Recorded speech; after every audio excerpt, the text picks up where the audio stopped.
Noodles જો આ બાજુ આપણે નૂડલ્સ મૂકી દીધા છે બાફવા માટે. હવે મસ્ત આપણે બનાવશું અર્થભાઈના ફેવરિટ નૂડલ્સ.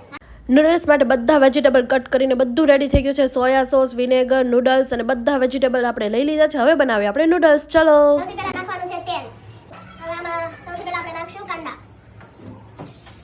આમાં ગ્રીન લસણ નાખીશું, કાપેલી મરચી. બધા વેજીટેબલ આપણે આમાં નાખી દેવાના છે.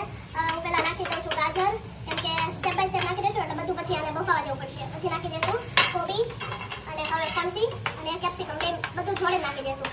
અને પછી આને એકદમ મસ્ત સ્ટીમ થવા દેશું, થોડુંક બફાવા દેશું અને થોડુંક નમક એડ કરી દેશું. મહેમાન આવે ને ત્યારે સારું સારું બનાવીને મહેમાનને ખવડાવવાનું, સાચું ને? કેમ કે મહેમાન ભગવાનનું રૂપ હોય અને અમારી ઘરે આવેલો તો ગણપતિ દાદા છે. હવે આમાં ખાલી એક નાનું ઢાંકણું આપણે નાખવાનું છે ડાર્ક સોયા સોસ. બહુ નથી નાખવાનું, નહીતર હે ને ડાર્ક કલર ના થઈ જાય. બહુ ઓછું નાખવાનું છે ખાલી.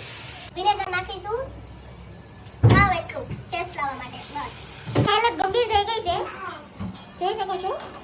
તડકા લગા કે બને હમણાં ચાઉમીન નાખવાના છે આપણે. જોવા તો ચાઉમીન આપણા રેડી થઈ ગયા છે અને લાસ્ટમાં આપણે આમાં મિક્સ કરવાનું છે મરી મસાલો, મરીનો ભૂક્કો. જો મસ્ત કેફે જેવા ચાઉમીન બને ભાઈ. હું કહું એમ બનાવો ને તો જ તમારું ખાવાનું સારું બનશે, નહીં બને. ફાઇનલી ગાઈસ તો જો આપણા ચાઉમીન મસ્ત બનીને રેડી થઈ ગયા છે. હવે આપણે આને મસ્ત ખાઈ લઈએ. ચલો.